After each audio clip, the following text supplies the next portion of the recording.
Good morning, everyone. This is Ms. Business, and this is my 29th week pregnancy update. So today, Friday, is the birthday of my 29th week, and I'm going to talk to you about my cravings, symptoms, and just random updates that I feel like I should share with you. So my only new craving would definitely be yogurt. And more specifically, I really like coconut milk and almond milk yogurt, and it gives me like a little bit of sugar with some protein and just like the texture and the fact that it's easy to digest just makes it like a anytime snack for me. For my new symptoms, they're not fun, and every week I always think that it's going to be the same as that previous one, but there's always new things that come up, and they're always really unexpected because I always think, oh yeah, like these girls had that, but like I'm not gonna get that because I would have had it at this point. The first one is heartburn. So I like to eat really spicy, and only this week have I not been able to tolerate like any spicy food. For example, I shouldn't have had that, but on my cheat day, which is Sunday, I had a whole medium pizza and I dipped it in hot sauce. And after that, I went to bed after like an hour, and the whole time I was laying down, it was like this burning sensation, like from here down to my stomach, like really bad. And I'm kind of like against like any medication if I don't have to, so I actually didn't take anything, and I drank a lot of water and I drank milk, and it went away like the next day. But then I had spicy food again because I didn't learn my lesson, and it happened again. So now I think I'm just not gonna have any spicy food, and I think that should be resolved when I give birth, because my organs are gonna like shift back down. My stomach won't be so close to my throat. The second symptom that I've experienced was heavy nosebleed, only once, but I've just never had like nosebleed in my life, so that was kind of like unexpected. The third symptom was swollen ankles, which I don't get if I'm walking around all day, but if I'm sitting for like 1 or 2 hours or more, my ankles become so big that like I can't even wear socks because they like cut into my skin, and I get like twitchy like restless leg syndrome, and the only way I can like fix it is to like sleep with my feet elevated and wait until the next morning.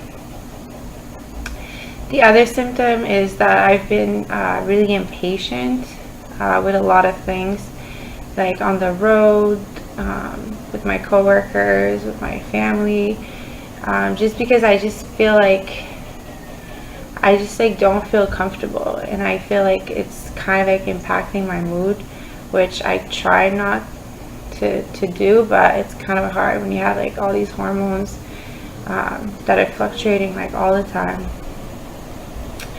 So that's it for the symptoms. Now I wanted to talk to you guys about my workout plan, which is by Muscle Farm, and it's called Live Shredded. And before any of you think that I'm trying to like lose weight or anything, I'm not. It's just because it's a cardio focused workout plan, and I feel like at this point I just don't want to lift like really any heavy weights. So I started the program like a month ago, and it's basically into 3 phases, which will be like most of like my pregnancy, because it started last month and it will go into next month, the month after, and then I'll be like kind of ready to give birth. So the first week is like an hour of cardio 5 times a week with 2 days off, and then the next week is mostly like weightlifting, but it's high reps and low weights. So for example, I'll do like Monday upper body, and I'll do like 5 sets of 5 exercises but 20 reps each with like really lightweight, like 5 pounds. And on that week I get 3 days off. But I will usually go to yoga on one of my supposed to be day off, because it just like really helps with my mood and with like my swollen ankle, and just like with everything, like in general. I just feel like it just makes me feel better when I go to the gym. The other thing is I drink a lot of water, which I think is like helping me like minimize my symptoms. So I'll drink what is that, 3 liters every day, and I actually like carry this just to like remind me of like how much I've been drinking, and then just like buy it every day. I buy it at Walgreens. My total weight gain this pregnancy has been 30 pounds so far, and what I've read is it should be between like 20 and 35 pounds. So I'm pretty comfortable with how much weight I've gained. And I know that if I keep like working out, especially like after the pregnancy, that I'll have like no problem bouncing back to my original weight, and maybe even like a little lower. Another thing I wanted to discuss with you guys is my prenatal vitamin. So I'm a really big fan of like gummy vitamins, because I just don't like, sometimes it makes me nauseous to have my stomach like break down pills. So since the beginning I've always had chewable ones, and then this is the one I've had like right before I switched to my present one, the Alive Prenatal from Whole Foods.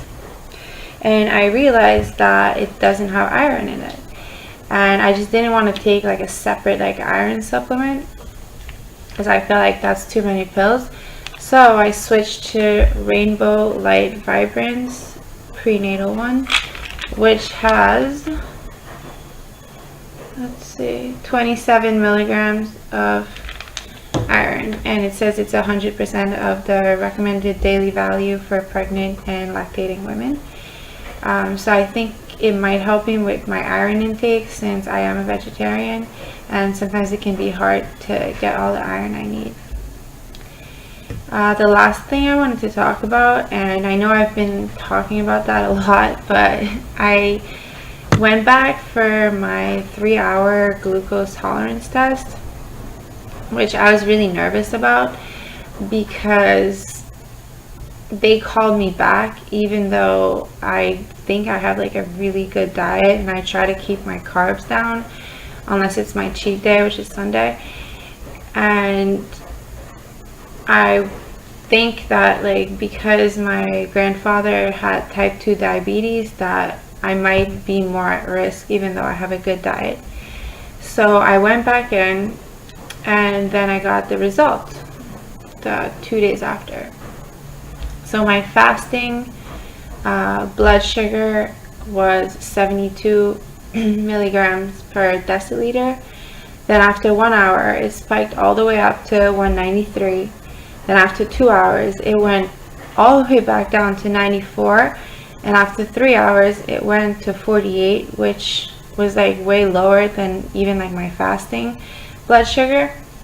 So they actually told me that they were not worried about me, but that if I wanted to, I had the option of meeting with the endocrinologist, or the hormone specialist, and she's going to talk to me about like options of and why my insulin was spiking. So I have like an appointment in like a week and a half, and they just said to, you know, like watch my diet, but I don't think that they're going to give me like a special diet. I just think that because it spiked so high and then went back so low, I probably have to keep my blood sugar more steady during the day instead of, you know, have it do all this crazy like spiking. And that's all. So now we're gonna go to the belly. So adjust this a little bit.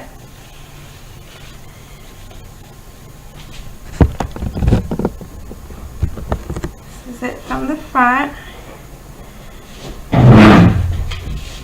From the side, it's getting way bigger this week. The other side, I don't know if it's too light, but yeah. So I will see you guys next week for the 30-week update. Bye.